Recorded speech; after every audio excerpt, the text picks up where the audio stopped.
أظهرت وثيقة استخباراتية يمنية داخلية ما أسمته مخططا أمريكيا ضخما للمنطقة يقضي بنقل أرض المعركة مع تنظيم داعش إلى أجزاء من السعودية ومصر، إضافة إلى عرقنة اليمن واستخدام الأموال السعودية لتمويل حرب طائفية طويلة الأمد.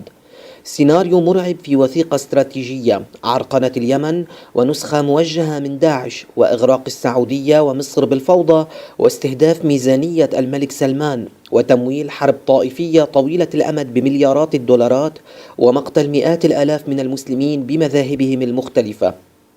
تحدثت الوثيقة التي شارك بإعدادها خبراء أمنيون وإعلاميون يمنيون وفق معلومات رأي اليوم عن كون اليمن تسير على خطى النموذج العراقي والسوري، وأن المخطط الحاصل في المنطقة العربية أكبر بكثير من جزئية صراع يمني أو غيره.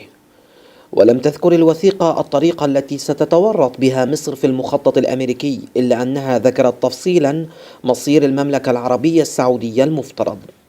وتحدث القسم السياسي بصحيفة عدن الغد في الجزء الذي قدمه في الوثيقة عن أن الصراع الحاصل في المنطقة العربية يهدف إلى إسقاط أكبر دولتين عربيتين وهما السعودية ومصر، مشيرا إلى أن الخطة بدأت منذ مخطط تقسيم العراق طائفيا. وتحدثت الوثيقة عن كون داعش كانت جزءا من المخطط كقوة غير متخيلة، ومنحها قدرة السيطرة على مناطق واسعة من العراق، والسعي لأجل تهديد المناطق الشيعية دون إسقاط الكثير منها، وبينها العاصمة بغداد. المخطط المذكور والذي عدته الوثيقة أمريكيا تضمن جر السعودية لتمويل حروب طائفية طويلة الأمد، معتبرة أن المخاطر الموجودة في العراق ستلزم السعودية بدفع ضريبة هذه الحرب من الميزانية السعودية. وتحدثت الوثيقة عن كون الولايات المتحدة ستدعي أنها تحارب تنظيم داعش، وهي في الحقيقة تعمل خلاف ذلك، مدللة على ذلك بكون قوات داعش لا تزال حتى اليوم تهاجم المدن بقوات ضخمة ولا تتعرض لعملية قصف أمريكية واحدة. ومن أبرز الأمثلة هجوم داعش على ناحية البغدادي في 12 من فبراير 2015. وأضافت الوثيقة أن الحرب ضد داعش في العراق ستستمر لسنوات قادمة ولن تنتهي ولن تحسم، والهدف من كل ذلك إنهاك المملكة العربية السعودية ماليا وزيادة الضغط عليها ونقل المعركة إلى أراضيها لاحقا. وأشارت الوثيقة إلى أن اليمن ستسيطر القاعدة على عدد من محافظاتها الوسطى والجنوبية، وهي شبوة وأبين والوادي بحضرموت والمهرة من الجنوب ومأرب والبيضاء وأجزاء متفرقة من إب، وستبقى عدن وحيدة والمكلا بيد الحكومة، ولن تسمح أمريكا بسقوط هذه المناطق كونها مهمة لحركة الملاحة الدولية.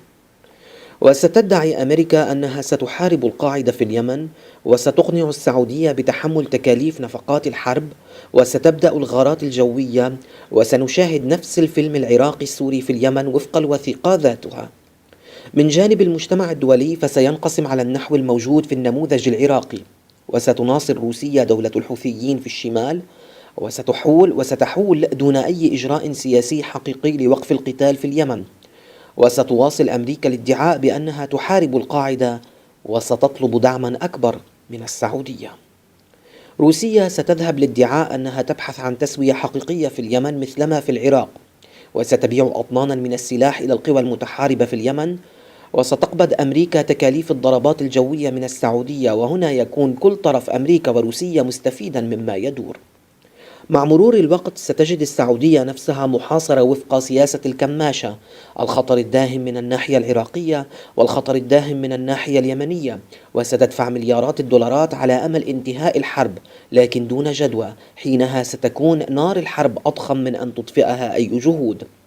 السيناريو المذكور في الوثيقة يتحدث عن تعزيز جهات محسوبة على أمريكا دعمها الإعلامي لتنظيم داعش في اليمن مثلما تعمل الآن في العراق، ولأجل ضمان رفده بالآلاف من المقاتلين، وستتحرك ماكينات إعلامية ضخمة في هذا الإطار. رويدا ستصل نار الحرب في العراق وفي اليمن إلى الأطراف السعودية، وستستنجد المملكة بالحليفة الكبرى أمريكا، لكن دون جدوى، حيث سنرى نموذجا مشابها لما حدث في العراق واليمن يندلع في المنطقة الشرقية بالسعودية وغيرها من المناطق، وحينها سيتم الإجهاز على السعودية. المرحلة الثالثة من المخطط الأمريكي سيتضمن نقل المعركة إلى الأراضي السعودية، وستغرق المملكة في الفوضى القادمة من خلف الحدود، كما ستستمر هذه الحروب سنوات قادمة ولن يكون فيها منتصر. سيقتل الناس بعضهم بعضا، سيقتل مئات الآلاف من السنة ومئات الآلاف من الشيعة، وسيختلط الحابل بالنابل، ولن تقوم للعرب قائمة بعدها، وستخرج أمريكا وحيدة منتصرة من هذه الحرب وفق ذات الوثيقة.